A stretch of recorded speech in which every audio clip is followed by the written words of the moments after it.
सभी साथियों को नव बधाई और जय भीम। मित्रों, आज हम तथागत गौतम बुद्ध के अपने अनुभव के द्वारा खोजे गए पंचशील और अष्टांगिक मार्ग पर चर्चा करेंगे। तथागत गौतम बुद्ध ने कहा कि संसार में सभी व्यक्ति किसी न किसी दुख या कष्टों से भरे पड़े हैं। यह एक ऐसा तथ्य था जिस पर केवल ध्यान ही देना आवश्यक नहीं था, बल्कि मुक्ति के किसी एक योजना की खोज करना उनका प्रथम लक्ष्य था। इस तथ्य को मानने कर बुद्ध ने इसे अपने सिद्धांत का एक आधार स्तंभ बनाया और उन्होंने कहा, चाहे गृहस्थ हो या कोई भी बौद्ध भिक्खु हो, उसको अपने जीवन में पंचशील का पालन करना अनिवार्य है और उसके पश्चात अष्टांगिक मार्ग पर चलना उसके लिए हितकर होगा। यदि दोनों चीज़ों का अनुसरण व्यक्ति करता है तो अपने जीवन के सभी कष्टों से निवारण वो पा सकता है। पंचशील का तात्पर्य ये है कि गृहस्थों को, जो कि अपने घर के अंदर रहते हैं, घर को नहीं त्याग सकते हैं, तो परिवार के साथ रहकर इन 5 शीलों का पालन वो कर सकते हैं। हम इसका यहाँ सबसे पहले अनुवाद करेंगे और इसके अर्थ व्याख्या करने का प्रयास करेंगे। नमो तस्स भगवतो अरहतो सम्मा सम्बुद्धस्स। नमो तस्स भगवतो अरहतो सम्मा सम्बुद्धस्स। नमो तस्स भगवतो अरहतो सम्मा सम्बुद्धस्स। ये शब्द का तात्पर्य है, हम उस निराकारी उस अरहंत बुद्ध को नमन करते हैं और उनके बताए गए मार्ग पर चलने का दृढ़ संकल्प करते हैं। इस कारण से हम इसका 3 बार उच्चारण करते हैं। हम उस बुद्ध को, तथागत को नमस्कार करते हैं और पंचशील ग्रहण करते हैं। बुद्धं शरणं गच्छामि, धम्मं शरणं गच्छामि, संघं शरणं गच्छामि। हम पहली बार बुद्ध को नमन करते हैं, उनके धम्म को नमन करते हैं और उनके संघ को नमन करते हैं। बुद्ध का तात्पर्य किसी व्यक्ति विशेष को नहीं है, बल्कि ज्ञान की पराकाष्ठा को प्राप्त करने वाले उस व्यक्ति के लिए हैं जिसने बौद्धित्व को प्राप्त कर लिया है। तथागत गौतम बुद्ध वो महापुरुष या वो हमारे अनुनीय हैं जिसका हम वंदन करते हैं, तो बोधिसत्व को हम नमन करते हैं। धम्म का तात्पर्य है अच्छे आचरण करने वाले शिक्षा और ज्ञान को। धम्म का तात्पर्य है प्रकृति के नियम को, ऐसे नियम जो इस संसार के सभी प्राणियों के लिए हितकर हों, किसी के अहित में न हो, उन्हीं सिद्धांतों को धम्म कहा गया है। संघं शरणं गच्छामि, इसका तात्पर्य है तथागत गौतम बुद्ध के बताए हुए मार्ग पर चलने वाले लोगों का जो समूह है उसको संघ कहा गया है। हम उस संघ को, उन लोगों को भी नमन करते हैं, भिक्खुओं को भी नमन करते हैं जो तथागत गौतम बुद्ध के रास्ते को आगे बढ़ाने का, उस मार्ग को, ध्यान को आगे बढ़ाने का कार्य कर रहे हैं। इसी तीनों पंक्तियों का हम 3 बार वाचन करते हैं जिससे कि ये एक प्रण हो जाए, प्रतिज्ञा हो जाए। इसी कारण से इसे हम 3 बार कहते हैं। द्वितीयाम्पि बुद्धं शरणं गच्छामि, द्वितीयाम्पि धम्मं शरणं गच्छामि, द्वितीयाम्पि संघं शरणं गच्छामि, तृतीयाम्पि बुद्धं शरणं गच्छामि, तृतीयाम्पि धम्मं शरणं गच्छामि, तृतीयाम्पि संघं शरणं गच्छामि। पंचशील के अंदर जो 5 बिंदु हैं वो इस प्रकार हैं। पाणातिपाता वेरमणि शिक्षा पदं समाधियामि। अदिन्नदाना वेरमणि शिक्षा पदं समाधियामि। कामेषु मिच्छाचारा वेरमणि शिक्षा पदं समाधियामि। मूसावादा वेरमणि शिक्षा पदं समाधियामि।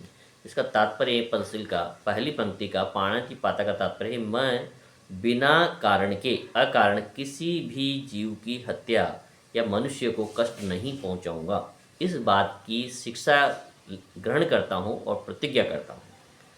द्वितीय लाइन है, अदिन्न दाना वेरमणि शिक्षा पदम समाधि। मैं कभी भी चोरी या कोई ऐसा कार्य नहीं करूँगा जिससे किसी की संपत्ति पर मैं अकारण अपना कब्जा कर लूँ या उस पर अधिग्रहण कर लूँ। मैं किसी इस बात की शिक्षा लेने की प्रतिज्ञा करता हूँ। अधिदाना का तात्पर्य यहाँ चोरी से बचने का उद्देश्य है। कामेषु मिच्छाचारा का तात्पर्य है मैं काम वासनाओं से दूर रहने की शिक्षा ग्रहण करता हूँ। मैं अपनी धर्म पत्नी के अतिरिक्त किसी भी महिला को कुदृष्टि से या गलत विचारों के साथ नहीं देखूंगा, इस बात की शिक्षा ग्रहण करता हूँ। मूसा वादा वेरमणि सिक्खा पदम समाधि, मैं कभी भी जीवन में झूठ का सहारा नहीं लूँगा, किसी की चुगली नहीं करूँगा, फालतू के व्यर्थ की बातों में अपना समय बर्बाद नहीं करने की शिक्षा ग्रहण करता हूँ। सुरा मेर मज्जे पमा दट्ठानाम वेरमणि, इसका तात्पर्य है मैं शराब नशीली किसी भी प्रकार की वस्तुओं को जुआ को से दूर रहने की शिक्षा ग्रहण करता हूँ। यदि हम इस प्रकार से पांचों सीलों का पालन करते हैं तो निश्चित रूप से हम अपने कष्टों का समाज के अंदर, परिवार के अंदर निवारण कर सकते हैं। तो बुद्ध का मत यही था कि संसार में कुछ कष्ट या दुख मनुष्य का जीवन के प्रति पक्षपात हैं। इस पक्षपात का निराकरण किस प्रकार किया जा सके। मनुष्य के प्रति मनुष्य का पक्षपात का निराकरण करने के लिए बुद्ध ने आगे चलकर अष्टांगिक मार्ग का निर्धारण किया। इस अष्टांगिक मार्ग के मुख्य तत्व ये थे। सम्यक दृष्टि। सम्यक दृष्टि का तात्पर्य है व्यक्ति अपने विवेक के आधार पर अंधविश्वास में फर्क करना सीखे और अंधविश्वास से मुक्त होने का कार्य करें। कोई भी कार्य ऐसा ना करें जो कि पीढ़ी दर पीढ़ी हो रहा है या उनके परिवार की परंपरा है और निरर्थक अपने समय को बर्बाद कर रहा है। इसी को सम्यक दृष्टि, महसूस विचार का कोई काम जब करता है व्यक्ति तो उसी को सम्यक दृष्टि कहते हैं। अगला है इसी के अंदर दूसरे नंबर सम्यक संकल्प। जो बुद्धिमान व्यक्ति या उत्साहपूर्वक व्यक्तियों के योग्य होता है। कोई भी कार्य करें, उसका संकल्प करें तो सोच विचार करें और संकल्प के आधार पर उसे पूर्ण करने का भरसक प्रयास करें। ऐसा ना करें किसी कार्य को प्रारंभ करते हैं और मध्य में छोड़ देते हैं और फिर दूसरे राह को पकड़ लेते हैं। तीसरा है सम्यक वचन। अपनी वाणी को स्पष्ट रखें, दयापूर्ण रखें, करुणामय रखें और सत्य भाषण का वाचन करें। कभी भी जानबूझकर या अनजाने में भी प्रयास करें कि आपकी वाणी के द्वारा कोई मिथ्या वचन समाज के बीच में न जाने पाए। आगे हैं सम्यक जीविका या आजीविका। मैं अपने परिवार को पालन पोषण के लिए ऐसे किसी व्यवसाय को नहीं अपनाऊंगा जिससे किसी का परिवार का अहित होता हो या किसी की हत्या होती है, जीव हत्या होती हो या किसी को आर्थिक नुकसान पहुंचाया जाता हो। ऐसा कोई व्यापार मैं नहीं करूं। जैसे शराब बेचना है या मांस बेचना है, जुआ खेलना है, चोरी करना है, ऐसा अपराध करना है, तो किसी भी प्रकार से छल कपट का कोई ऐसा व्यापार नहीं करूंगा जिससे कि किसी के परिवार का अहित होता हो। इसी को सम्यक जीविका कहा गया है। छठा है इन सातों बातों के साथ सम्यक परीक्षण। ऊपर जो पांचों बातें कही गई हैं इनका समय समय पे परीक्षण करता रहूँगा और उन्हें बढ़ाता रहूँगा। सम्यक स्मृति। सम्यक स्मृति का तात्पर्य ये सक्रिय और जागरूक मस्तिष्क का काम है। कोई भी काम को बिना विचारे बिना तर्क के मैं संपन्न नहीं करूँगा, उसमें अपना योगदान नहीं दूंगा। सम्यक समाधि। समाधि का तात्पर्य है दृढ़ संकल्प होना। जीवन के गंभीर रहस्यों के संबंध में गंभीर विचार करना। आप जब कोई लक्ष्य लेके चलें तो गंभीरता के साथ उस पर विचार करें। इसी को सम्यक समाधि कहा गया है, दृढ़ संकल्प होना कहा गया है। तो तथागत गौतम बुद्ध ने दो उपाय जो बताएं, पंचशील और अष्टांगी मार्ग, इस पर चलकर प्रत्येक व्यक्ति अपने स्वयं के और अपने परिवारजनों के हित को बढ़ा सकता है और कष्टों से निवारण कर सकता है। सिद्धांत का तीसरा अंग है निब्बान का सिद्धांत। निब्बान का सिद्धांत का अर्थ आर्य अष्टांगिक मार्ग के सिद्धांत से अभिन्न अंग है। निब्बान के बिना अष्टांगिक मार्ग की प्राप्ति नहीं हो सकती है।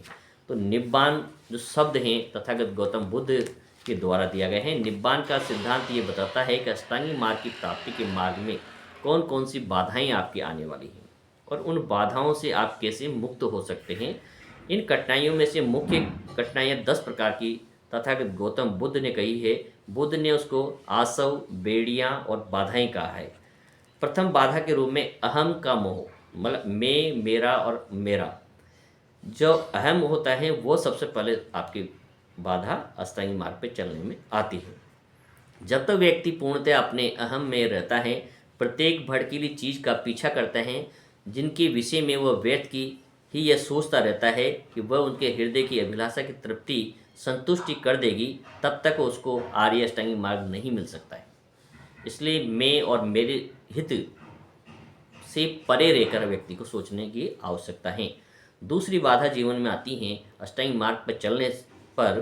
दूसरी बाधा है संदेह या अनिर्णय की स्थिति। आपके स्पष्ट विचार नहीं है, स्पष्ट सोच या आपका लक्ष्य नहीं है, तब तक आप भटकते रहेंगे।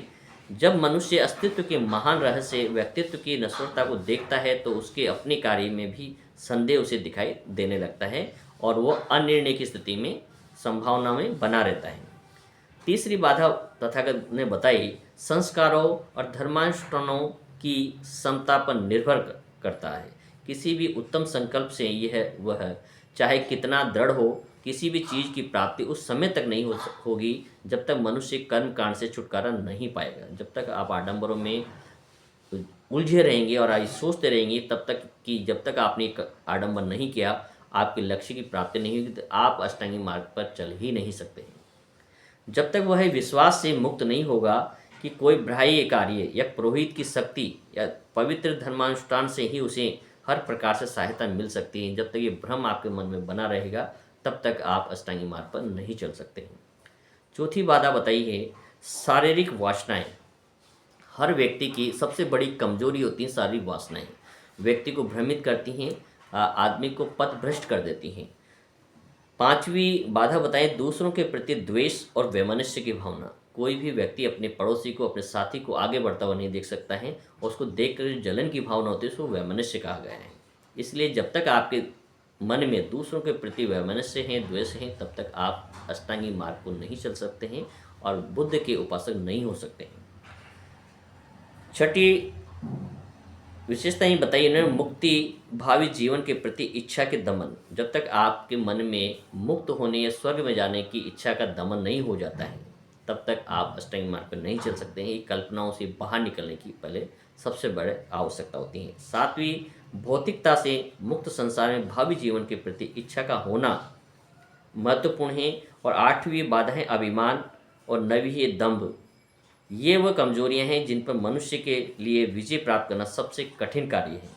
जब तक व्यक्ति अहम भरा हुआ है, जब तक अभिमान भरा हुआ है, तब तक वह व्यक्ति अष्टांगिक मार्ग की ओर नहीं चल सकता है। और जिनके लिए विशेष रूप से श्रेष्ठ व्यक्ति उत्तरदायी हैं, ये उन लोगों के लिए निंदा की बात है जो अपने आप के कर्म योग्य तथा कम पवित्र हैं।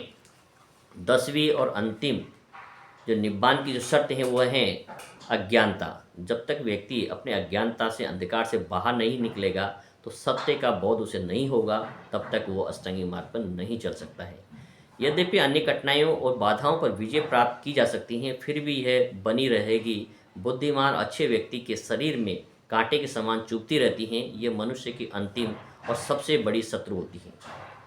आर्य अष्टांगिक मार्ग का अनुसरण करके इन बाधाओं पर विजय प्राप्त की जा सकती हैं निब्बान के द्वारा। आर्य अष्टांगिक मार्ग का सिद्धांत ये बताता है कि मनुष्य का मन में कोई सी भी स्थिति व मनोवृत्ति का परिश्रमण पूर्वक पोषण करना चाहिए।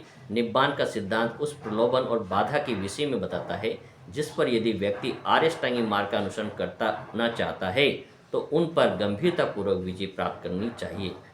नवीन सिद्धांत का चौथा भाग परिमिता है का सिद्धांत है। और परिमिता का सिद्धांत एक व्यक्ति के दैनिक जीवन में 10 गुणों के आचरण के लिए प्रेरित करता है और ये 10 गुण निम्नलिखित हैं। पहला है पन्न, दूसरा सील, नेखम, दान, वीर्य, खांति, सच्च, अधिष्ठान और मेथ और उपेक्षा। पन्ना या बुद्धि का प्रकाश है जो अविद्या, मोह, अज्ञान से अंधकार को हटाता है। पन्न के लिए यह उपेक्षित है कि व्यक्ति अपने से अधिक बुद्धिमान व्यक्ति से पूछकर अपनी शंकाओं समाधान कर ले। जब तक उसके शंकाएं दूर नहीं होगी तब तक वो आगे नहीं बढ़ सकता है। इसमें बिल्कुल भी संकोच या हिचक न करें कि आप किसी भी प्रश्न में उलझ जाएं तो अपने जो सीनियर हैं, जो आपसे श्रेष्ठ हैं, उनसे पूछ कर कुछ समाधान खोज के निकालें। बुद्धिमान लोगों के संबंध रखें। व्यक्ति को हमेशा क्या करना चाहिए? बुद्धिमान लोगों से ही संबंध रखें और विभिन्न कलाओं और विज्ञान का अर्जन करें जो अपनी बुद्धि विकसित होने में सहायक हो। शील, नैतिक मनोवृत्ति अर्थात बुरा न करने और अच्छा करने की मनोवृत्ति, गलत काम करने की से लज्जित होना चाहिए और दंड के भय से बुरा काम न करना शील है। शील का अर्थ है गलत काम करने का भय, नैक्ष्य संसार के सुखों का परित्याग करना है। जब तक व्यक्ति संसारी सुखों को नहीं छोड़ेगा, उसका त्याग नहीं करेगा, तब तक वो अष्टांगी मार्ग पर ठीक से नहीं चल सकता है। दान का अर्थ अपनी संपत्ति, रक्त या अंग का उसके बदले में किसी भी चीज़ की आशा न करें। जब आप कोई दान करें तो इसके बदले में न करें, विचार न करें कि आपको पद दिया जाएगा, सम्मान दिया जाएगा, माला पहनाया जाएगी या मंच पे बिठाया जाएगा। यदि भाव आपके मन में रहा तो आपका दान का कोई अर्थ नहीं है, वो दान का अर्थ आपका शून्य हो जाता है। इसलिए व्यक्ति को इन चीज़ों के मोह से मुक्त होकर दान करने की परंपरा को तैयार करना चाहिए, परंपरा बनानी चाहिए। दूसरों के हित और भलाई के लिए अपने जीवन को भी उत्सर्ग करने के लिए, नष्ट कुर्बान करने के लिए हरदम तैयार रहना चाहिए। वीर्य का अर्थ है सम्यक प्रयास, सही दृढ़ संकल्प होकर एक ही सही मार्ग पर प्रयास करना। वीर्य का अर्थ यही है, आपने जो कार्य करने का निश्चय कर लिया है उसे पूरी शक्ति से कभी भी पीछे मुड़कर न देखें और सफलता प्राप्त करें। तब तक शांत न बैठें। खांति का अर्थ है सामान्य शांति। खांति का अभिप्राय सहिष्णुता है। इसका सार यह है कि घृणा का मुकाबला कभी घृणा से नहीं करना चाहिए, बल्कि उसका मुकाबला करुणा और दया के साथ करने का प्रयास करना चाहिए। इसे केवल सहिष्णुता के द्वारा ही शांत किया जा सकता है। सच का तात्पर्य सच्चाई। बुद्ध बनने की आकांक्षी कभी भी झूठ नहीं बोलता है, उसका वचन सत्य होता है और सत्य के अलावा कुछ नहीं होता है। अधिष्ठान अपने लक्ष्य तक पहुंचने के दृढ़ संकल्प को कहा जाता है। अंतिम और महत्वपूर्ण बौद्ध धर्म की जो शिक्षा है वो है मैत्री। मैत्री है ना, मित्रता। मैत्री सभी प्राणियों के प्रति सहानुभूति की भावना है, चाहे कोई भी शत्रु हो या मित्र हो, पशु हो या मनुष्य हो, सभी के प्रति करुणा और मैत्री बनाए रखना एक बुद्धिस्ट का महत्वपूर्ण कर्तव्य है। उपेक्षा अनासक्ति है जो उदासीनता से भिन्न होती हैं। यह मन की वह अवस्था है जिसमें न तो किसी वस्तु के प्रति रुचि होती है, परिणाम से विचलित और अनुत्तेजित हुए बिना उसकी खोज और प्राप्ति में लगे रहना ही उपेक्षा कहलाता है, जिसे बुद्ध ने संसार में दुख और क्लेश की समाप्ति के लिए अपने बौद्ध और ज्ञान के परिणामस्वरूप प्रतिपादित किया। इसी सिद्धांत को पंचशील, अष्टांगी मार्ग और निब्बान का सिद्धांत कहते हैं। आज हमने जो विचार रखे वो आपको कैसे लगे, एक बार कमेंट बॉक्स में लिखकर अवश्य बताएं। हमें आपके उत्तर की प्रतीक्षा रहेगी। आपके जो कमेंट्स होते हैं वो हमें मोटिवेट करते हैं और अच्छे से अच्छे विचार लाने का प्रयास करेंगे। सभी को हमारी वाणी सुनने के लिए नमो बुद्धाय, जय भीम।